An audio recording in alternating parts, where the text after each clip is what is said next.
என்னத்த என்னத்த எதுக்காக திரும்பி போறீங்க? தாலி எவ்வளவுக்கு வித்தீங்க? 50 ரூபாய். அப்பா, இனிமே நீங்க எதுக்கும் கவலைப்பட வேண்டாம்.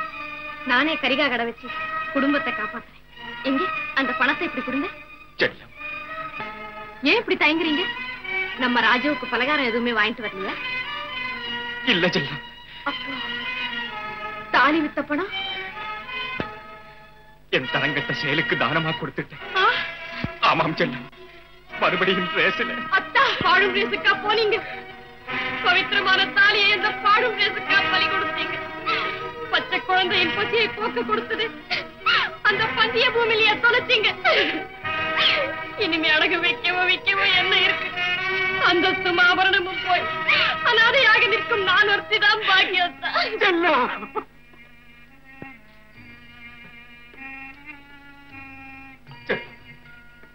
இனிமே உங்க வாழ்க்கையில நான் குறுக்கிட மாட்டேன் செல்லம்.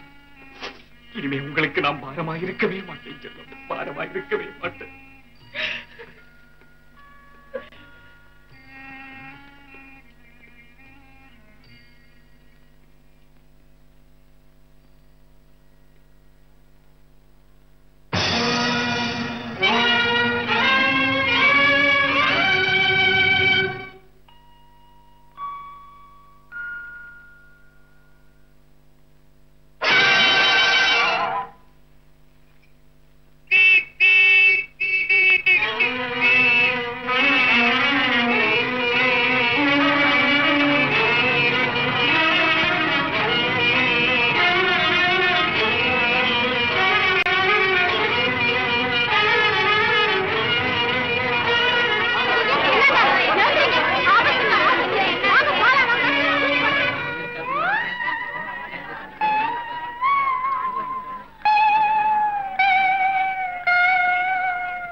அவர் பொழைச்சதே அந்த அம்மாளோட தாலி பலன்னு தாங்க சொல்லணும். மாயாண்டி, உலகத்துல பதிவிரதைங்க இல்லாம பொழுது போகல, பொழுது வடியில்ல. அத உத்தேசம் பண்ணித்தாங்க மேலும் கஷ்டப்படக்கூடாதுன்ட்டு அவங்க மகன் மேஜர் ஆனதும் கொடுக்கறதா பேங்க்ல போட்டு வச்சிருக்கிறோமே, அந்த பணத்தை எடுத்து செல்லம்மா கிட்ட சேர்த்துற சொல்லிட்டாருங்க. யாரது? ஜெகதீஷ் அப்படி சொன்னா? ஆமாங்க. மாயாண்டி, சில விஷயத்துல ஜெகதீஷ் மூர்க்கத்தனமா நடந்துட்டாலும் உண்மையிலேயே அவன் நல்ல மனுஷன் தான் ஐயா. ரொம்ப தங்கமானவருங்க. அவரை பத்தி புரியாதவங்க தான் ஊர்ல ஏதோ சொல்லிக்கிட்டு இருக்காங்க. ஆமா, நான் ஒரு விஷயம் கேள்விப்பட்டேனே, அது உண்மையா? என்னங்க அது? நம்ம பேங்கர் முனியாண்டி பிள்ளை சம்சாரம். ஆமா, அந்த அம்மா நம்ம குமார் பேர்ல விஷம் கலந்த மருந்த வீசிட்டு இப்ப போலீஸ் பாதுகாப்புல இருக்காங்களே. பாவம், குமார் உடம்பெல்லாம் வெந்து போச்சுங்க. ஆஸ்பத்திரியில கட்டு போட்டு சின்ன கண்ணு விட்டு கொண்டு போயிருக்காங்களா. அது விஷயமா ஜெகதீஷ் தான் சுந்தரிக்கு உடந்தையா இருந்தான்னு ஊர்ல சில போலீசாரும் சந்தேகப்படுறாங்கன்னு கேள்விப்பட்டேனே. ஐயோ, அப்படியெல்லாம் ஒண்ணும் கிடையாதுங்க. சத்தியமா நான் சொல்றேன், அதெல்லாம் அவரு கலந்துக்கவே இல்லை. எனக்கு நல்லா தெரியும். இப்ப கூட குமார பார்க்கத்தாங்க போயிருக்காரு. ஐயோ,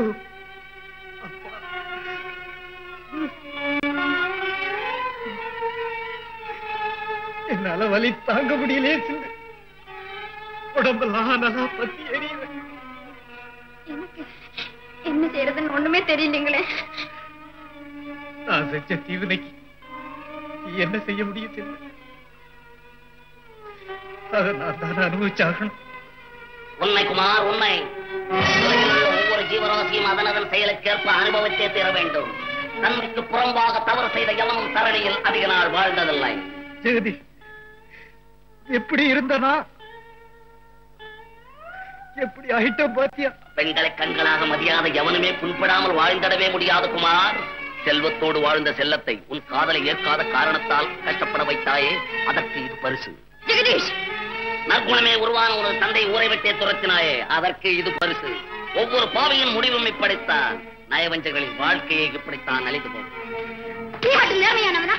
வாழ தெரியாத ஏழை ஒருவன் குறித்த குற்றத்திற்காக அவனை விஷமிட்டு கொன்றுவிட்டு ஓட்டி பொய்தலை தப்பித்து கோழைதானே. அது மட்டும் நீதி உள்ள காரியமா? நெஞ்சில் கொஞ்சமும் இரக்கம் இல்லாமல் நேர்மையற்ற முறையிலே ஆர்வத்தை தூண்டிவிட்டு கள்ள நோட்டடித்து அவர் கருத்திலே தூபமிட்டு உள்ள பணத்தையும் கொள்ளையடித்தாயே, அது மட்டும் கண்ணியமான செயலா? அடிப்பிழைக்கும் அவளை பெண்தானே என்று அலட்சியத்தார் உனது அக்கிரம செயல்களுக்கெல்லாம் என்னை அடிப்பணியை செய்து ஆட்டி படைத்தாயே, அது மட்டும் நேர்மையான காரியமா? என்ன வார்த்தைகள் அளவுக்கு மிஞ்சி விட்டது. இனி அஞ்சு பயனில்லை என்று தெரிந்துதான் அறிவுறுத்துகிறேன். ஊருக்கு உபதேசம் செய்யும் உண்மத்தனே, உன் முதுகு புண்ணை ஆற்றாது பிறப்புணருக்கு புனுகு பூச புறப்பட்ட புல்லுருவியே, நிந்திக்காது திரும்பிப்பார், அப்பொழுது தெரியும். இதை நான் எதிர்பார்த்ததுதான். பிற நன்மைக்காக பாடுபட்ட உலக உத்தமர்களையே இந்த மாநிலம் துப்பாக்கியாலும் துளி விஷத்தாலும் ஆய்த்திருக்கிறால் கேவலம் நான் எம்மாத்திரம். என்ன காரியம் செஞ்சிட்ட? சின்ன செய்தது நியாயம்தான் குமார். உன்னை திருத்துவதாக நினைத்து பழிக்கு பழி என்ற பாதகச் செயலை என்னையே நம்பிய உன்னிடமே காட்டிவிட்டேன். ஒவ்வொரு மனிதனும் தான் செய்யும் குற்றத்தை உணராது பிறர் செய்யும் குற்றத்தை கண்டு அதை தண்டிக்க முற்படும் பொழுதுதான் இந்த உலகமே சிரிக்கிறது. நான் வருகிறேன். ஜெகதீஷ், ஜெகதீஷ், நீங்களும் நாளைக்கு காலையில 10 மணிக்கு போலீஸ் ஸ்டேஷனுக்கு வந்து சேரணும். ஆகட்டுங்க.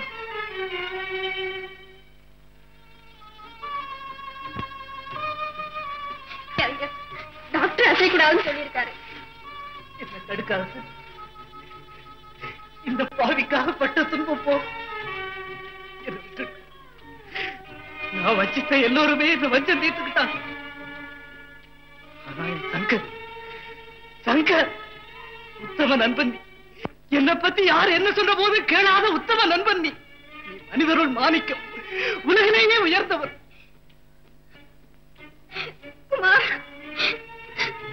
உண்மையிலேயே என் மேல உனக்கு அன்பு இருந்தா நான் சொல்றதை கேட்டு என்னை விட்டுடு. நான் வரேன்.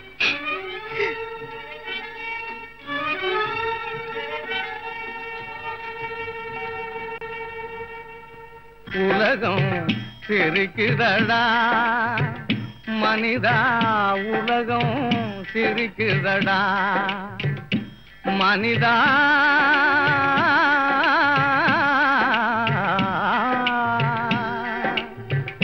உலகம் சிரிக்குதடா. அன்பிலே பிறந்து வளர்ந்து வம்பில் அழியும் நிலையை கண்டு உலகம் சிரிக்குதடா மனிதா, உலகம் சிரிக்குதடா.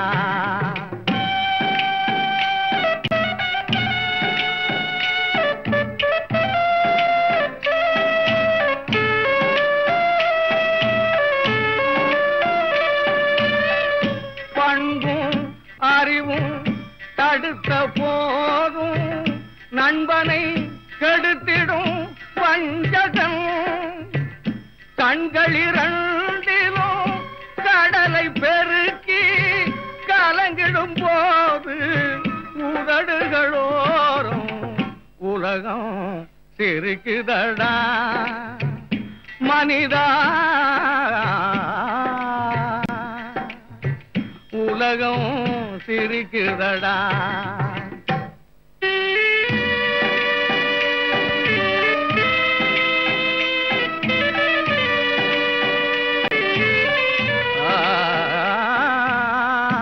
உள்ளத்தில் வைத்து உருவாக்கி தினம் பள்ளியில் வைத்து ஆளாக்கும். பெற்றவர் வருந்திட சிரித்தவன் முடிவில் புலம்பிடும் போது பொன்னிதழ் திறந்து உலகம் சிரிக்குதடா மனிதா. உலகம் சிரிக்குதடா.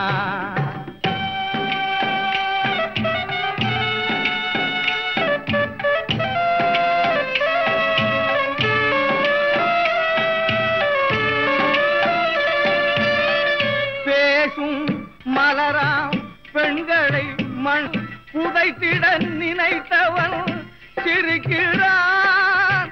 வீசும் நெருப்பாம் கற்பிலே அவனும் வேக உலகம்.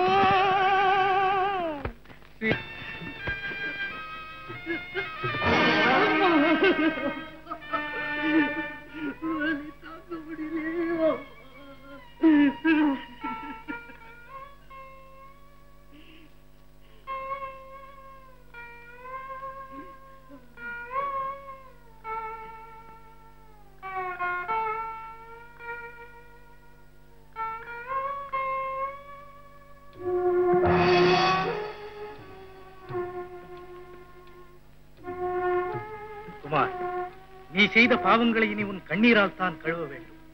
இளமை பருவத்தின் இரத்த வேகத்திலே உலகமே உனது கரத்தில் இருப்பதாக நினைத்து இறைவனே இல்லை என்று இருமாந்தாய்.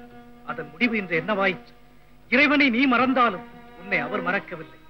தானாகவே நீ அவர் பாதத்தருகில் வந்து சேரும்படி செய்து விட்டார். இந்த முடிவு உனக்கு மட்டுமல்ல குமார், உலகில் உள்ள உன்னை போன்ற உன்மத்தர்கள் அனைவருக்குமே தான். உண்மைதான், உண்மைதான்.